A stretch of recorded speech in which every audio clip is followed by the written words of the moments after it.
My name is Vanessa, and this is my video out.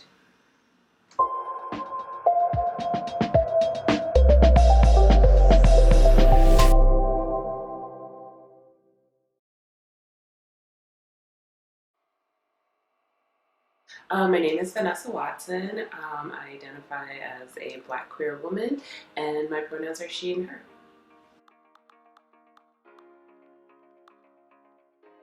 I grew up in a very small town in New Jersey called Tinton Falls.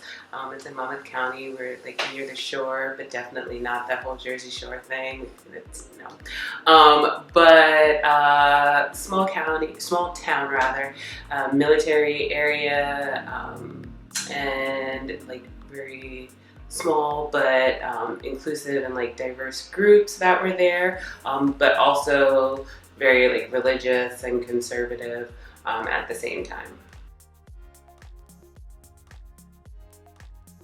I am what we would call a late bloomer. I did not come out until I was 28, but I started questioning around probably like 22-ish. I am in the end of the millennial spectrum, and so I was in the craze of the L word when the L word first came out, and I distinctly remember watching it and being like, something's happening here.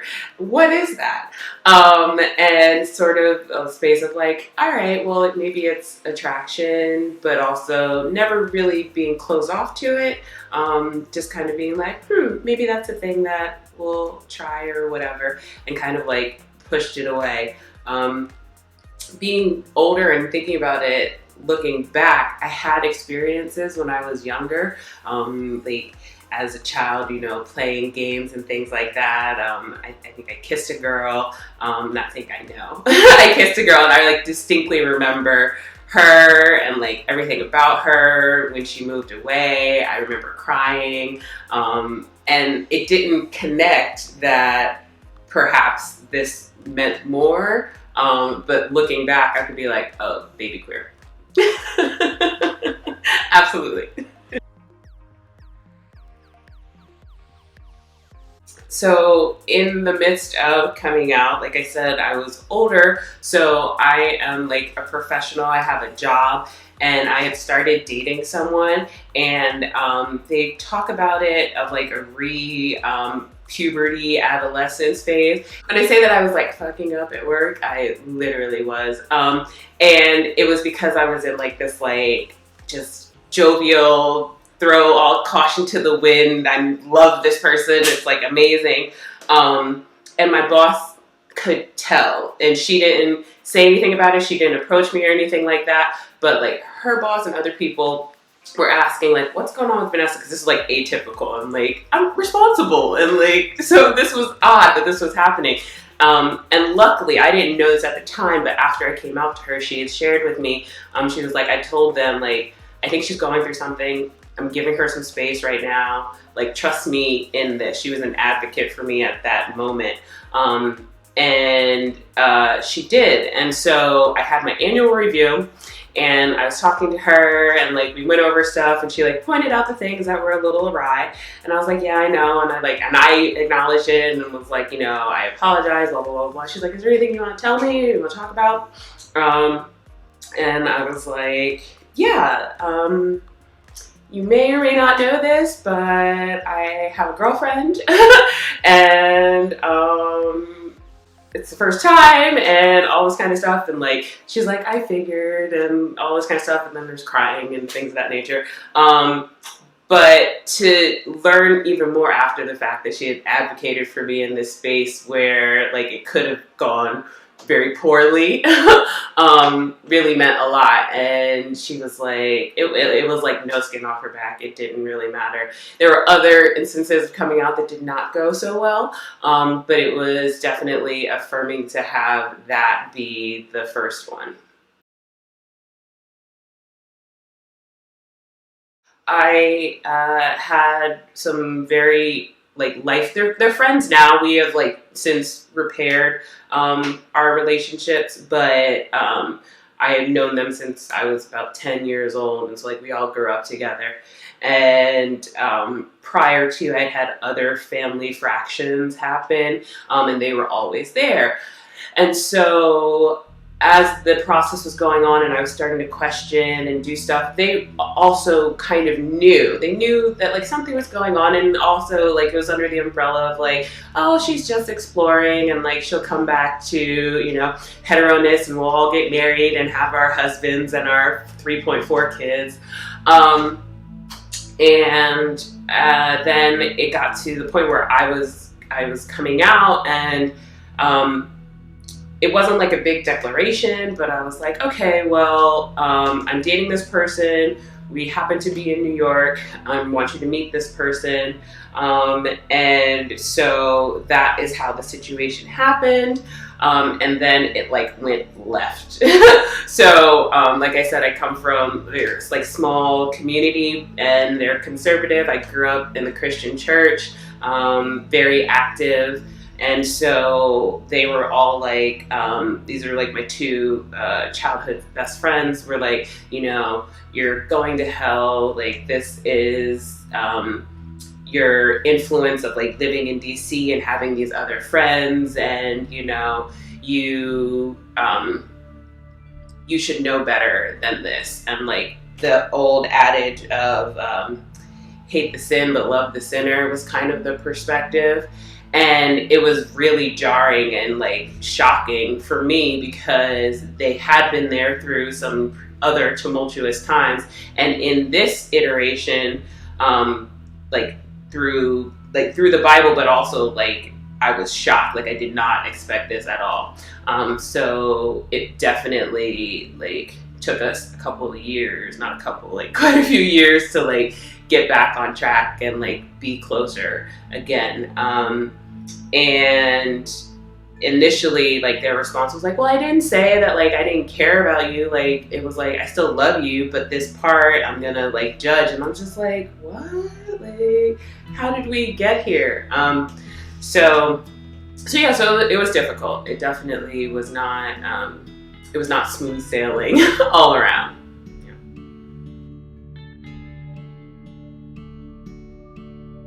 The interesting thing about that is, for me, especially as coming out older and recognizing my queerness older, religion played like this clarifying role, in the sense that I had grown up my whole entire life knowing and believing that God loved me, and that I was his child, and that he knew who I was before I was a twinkling in my mother's eye, all of the things that talk about.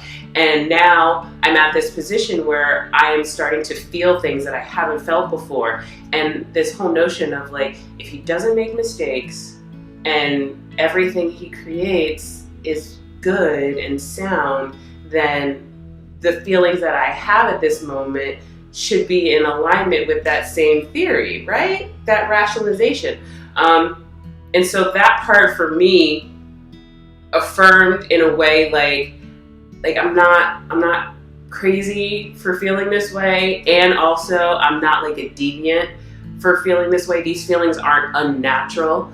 And also like I'm an academic and like a person into history and science and all these sorts of things. And it's like, there are what we would call term homosexual encounters in every species of living things. And the human version is supposed to be off. Like it just didn't work in my brain. It just didn't work. And so that sort of created, it created like this safe space for me to consider life in my queerness. It also created the safe space for me to recognize the confines of organized religion, and to recognize the colonization and its impact historically on what religion looks like, especially for Black people. And it just, it opened more doors. As I think is interesting, because people often think that if you like grew up in this like religious setting, that it perhaps like limits that for individuals as you're considering your sexuality. But in my case, it didn't. That's not how I took it to be in my life.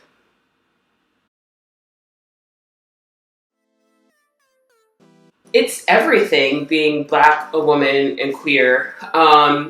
When I first started coming out, a lot of my spaces were like homogenous in the sense that they were white.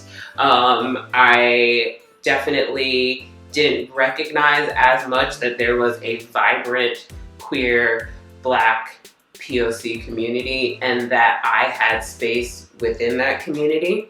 I definitely had the thought, again, because of like indoctrination, that says that within my Black community, this is not going to be okay.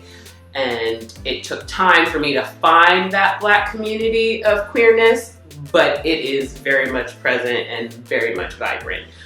For anybody who is thinking that it is insular and only looks one way, that is not true at all. I stand in my Blackness and I stand in my queerness because it gives me the space to acknowledge all of the ways in which I am outside of what society has said is good, right, fair, standard, appropriate, all of those sorts of definitions.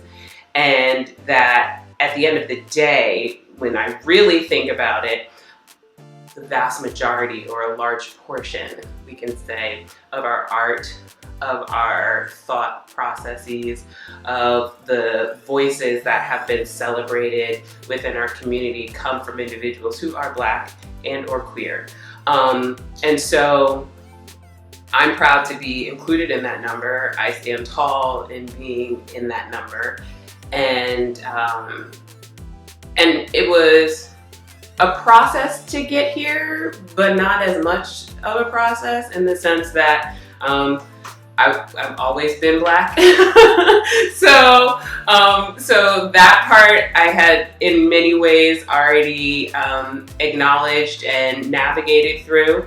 The queerness part, as I stated before, of like that my religious upbringing had influenced and expanded my view, the same way that my Blackness, it expanded my view of my queerness and what it could look like, who I could be, and the community that I found that was affirming.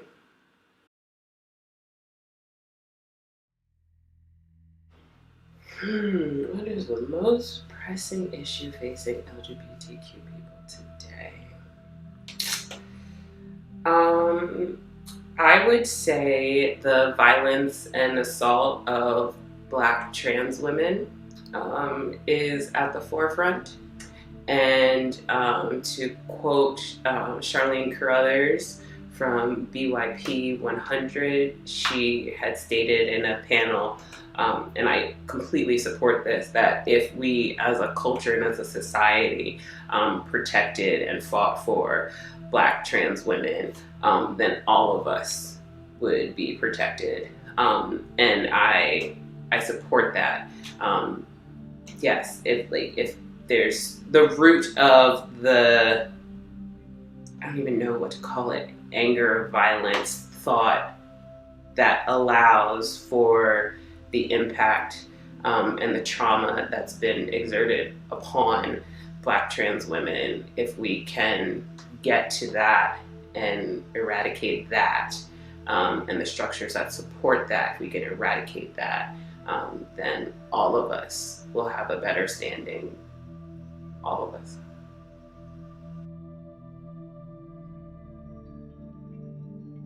What gives me the most hope? I would say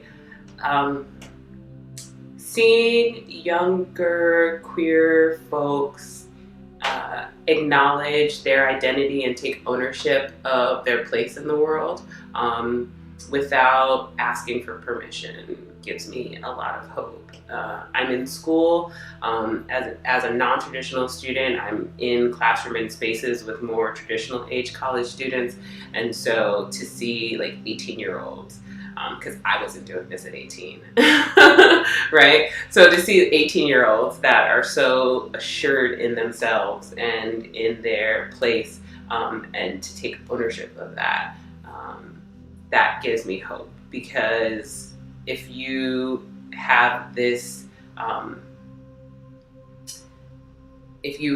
resolve and this autonomy at 18, then I think the launch pad and the trajectory is amazing. I wonder if that sometimes, like, what life would have looked like being a queer, like, teenager and young adult, because I didn't know. But then also I rationalize and I say, like, but you were, like, even though you weren't out, or you might not have, like, fully integrated and stuff, you were. There were things that were going on in the background. So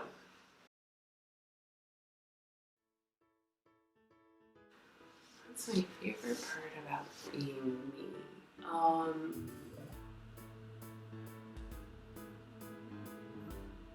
My adaptability and the ease, I guess I would say. I'll say ease. The ease of which that I can navigate different environments. And this is the other part.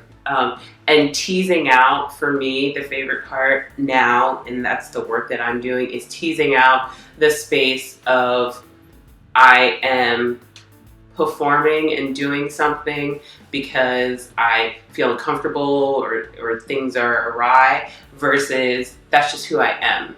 And I am this kind of chameleon person, and that's a part of me that feels innate versus a performance. And that's something that I am definitely teasing out as an adult now, more so, to be able to clearly see that. And in doing so, recognize that place where it is innate and it feels really good. And that place is a really great place to be.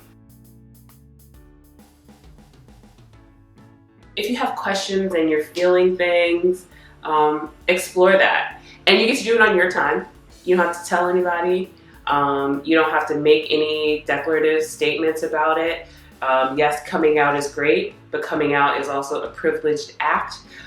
So if it is not safe for you to come out, evaluate all of the outliers that could happen in coming out.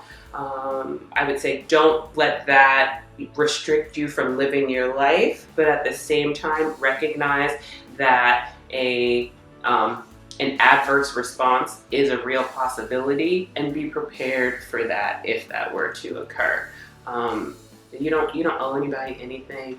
You just get to show up and live your fabulous queer life and celebrate that, and be you.